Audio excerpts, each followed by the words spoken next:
আসসালামু আলাইকুম ওয়া রাহমাতুল্লাহ।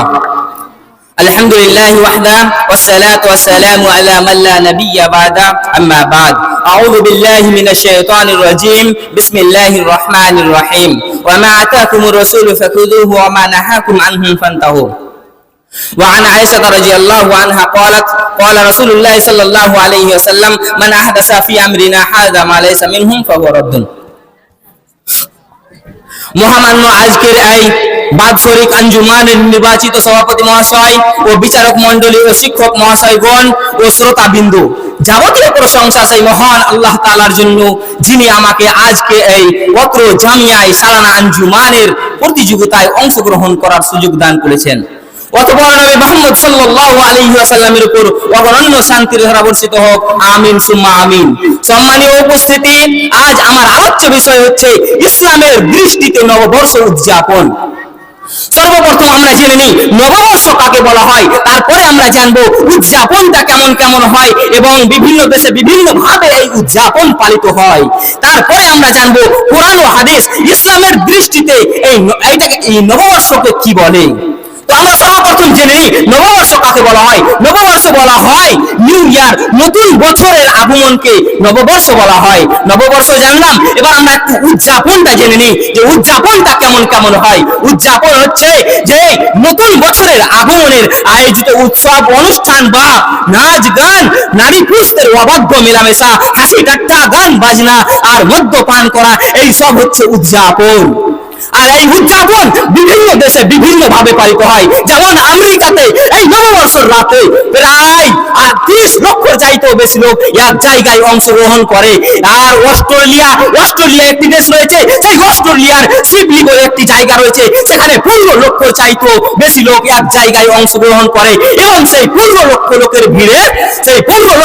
ভিড়ের মধ্যে 80,000-এরও বেশি আতশবাজি ফুটানো হয়। আর একটি ডেনমার্ক বলে দেশ রয়েছে, সেই ডেনমার্ক বাসীরা এই রাতে, নববর্ষের রাতে, তারা প্রতিবেশীর দরজায় কাঁচের জিনিস ছুঁড়তে থাকে। তাদের বিশ্বাস, তাদের আকীদা, এই রাতে যার দরজার সামনে যত বেশি কাঁচের টুকরা হবে তার নববর্ষ, তার নতুন বছর বেশি ভালো যাবে। এটাই তাদের বিশ্বাস, এটাই তাদের আকীদা। আর একটি কোরিয়ান দেশ রয়েছে, সেই কোরিয়ান বাসীরা এই রাতে, নববর্ষ রাত্রে ঘুমানো থেকে বিরত থাকে। তাদের বিশ্বাস, এই রাতে যদি কেউ ঘুমিয়ে যায় তাহলে যৌবন হারানোর ভয় রয়েছে, এটাই তাদের বিশ্বাস।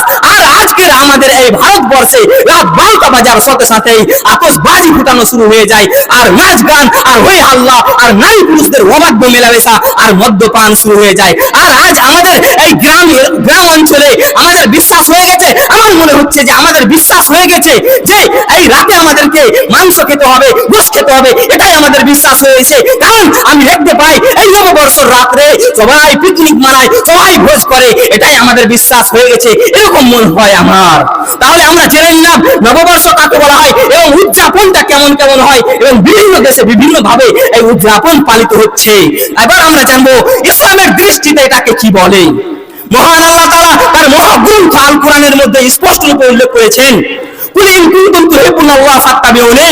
আল্লাহ তাআলা বললেন, হে রাসূল, তুমি তাদেরকে বলে দাও, তোমরা যদি আল্লাহ তাআলাকে ভালোবাসতে চাও তাহলে রাসূল সাল্লাল্লাহু আলাইহি ওয়াসাল্লামের অনুসরণ করো। তাহলে আমরা যদি রাসূল সাল্লাল্লাহু আলাইহি ওয়াসাল্লামের অনুসরণ করি তাহলে এগুলি থেকে আমাদেরকে বিরত থাকতে হবে।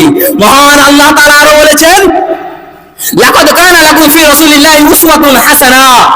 নিশ্চয় আমরা যদি রাসূল সাল্লাল্লাহু আলাইহি ওয়াসাল্লামের অনুসরণ করি তাহলে আমরা উত্তম আদর্শবান হতে পারবো। তাহলে আমরা যদি রাসূল সাল্লাল্লাহু আলাইহি ওয়াসাল্লামের অনুসরণ করি তাহলে এগুলি থেকে আমাদেরকে বিরত থাকতে হবে। এই নববর্ষ উদযাপন, এই যে নববর্ষ উদযাপন কত যে খারাপই হচ্ছে, এগুলি থেকে আমাদেরকে বিরত হতে হবে, তাহলে আমরা রাসূল সাল্লাল্লাহু আলাইহি ওয়াসাল্লামের অনুসরণ করতে পারবো। মহান আল্লাহ তাআলা আরো বলেছেন, আতিউল্লাহ ওয়া আতিউর রাসূল। আল্লাহ এবং তার রাসূল সাল্লাল্লাহু আলাইহি ওয়াসাল্লামের ইতাআত করো, অনুসরণ করো। তাহলে আমরা যদি আল্লাহ এবং তার রাসূল সাল্লাল্লাহু আলাইহি ওয়াসাল্লামের অনুসরণ করি তাহলে এগুলি থেকে আমাদেরকে বিরত থাকতে হবে, এগুলি থেকে আমাদেরকে দূরে থাকতে হবে। কুনতুম খায়রা উম্মাতিন উখরিজাত লিন-নাস তা'মুরুনা বিল মারুফ ওয়া তানহাউনা আনিল মুনকার। কুনতুম খায়রা উম্মাতিন উখরিজাত লিন-নাস। আল্লাহ তাআলা আমাদেরকে মানব জাতির মধ্যে শ্রেষ্ঠ উম্মত বলে ঘোষণা করেছে। তাহলে আমাদের কাজ কি? যে তা'মুরুনা বিল মারুফ, মানুষকে ভালো কাজের আদেশ দেওয়া এবং তানহাউনা আনিল মুনকার এবং খারাপ কাজ থেকে নিষেধ করা। তাহলে এগুলি আমাদের কাজ। মহান আল্লাহ তাআলা আরো বলেন, মা আতাকুমুর রাসূল ফাকুযুহু ওয়া মা নাহাকুম আনহু ফান্তাহু। রাসূল সাল্লাল্লাহু আলাইহি ওয়াসাল্লাম তোমাদেরকে যা দিয়েছেন তা নিয়ে তোমরা যথেষ্ট থাকো এবং যেটা থেকে মানা করেছে সেটা থেকে বিরত থাকো, সেটা থেকে দূরে থাকো। তাহলে আমাদেরকে এগুলি থেকে দূরে থাকতে হবে, তাহলে আমরা উত্তম আদর্শবান হতে পারবো।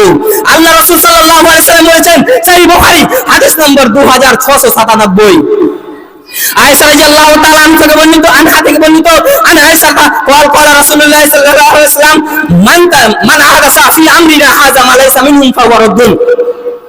আয়েশা রাদিয়াল্লাহু তাআলা আনহা বললেন, কেউ যদি এই দিনের মধ্যে কিছু নতুন জিনিস ভরে তাহলে সেই যেন বেদাত করলো, বাড়াবাড়ি করলো।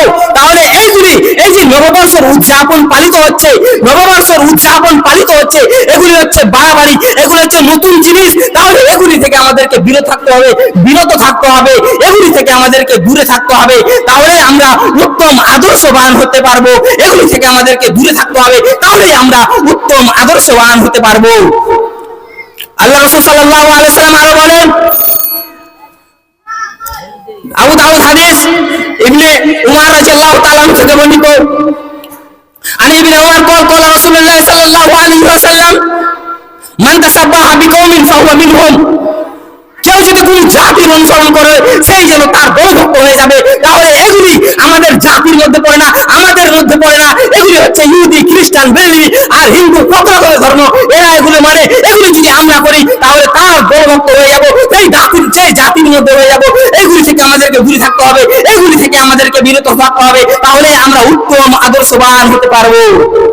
শেষকালে দোয়া করি, হে দয়াময়, আমাদের এই সমাজকে এই যে নববর্ষের উদযাপন, এই যে এত জঘন্য খারাপ ব্যাধি ও পাপ থেকে দূরে থাকার তৌফিক দান করুন। আমিন সুম্মা আমিন। আসসালামু আলাইকুম ওয়া রাহমাতুল্লাহ।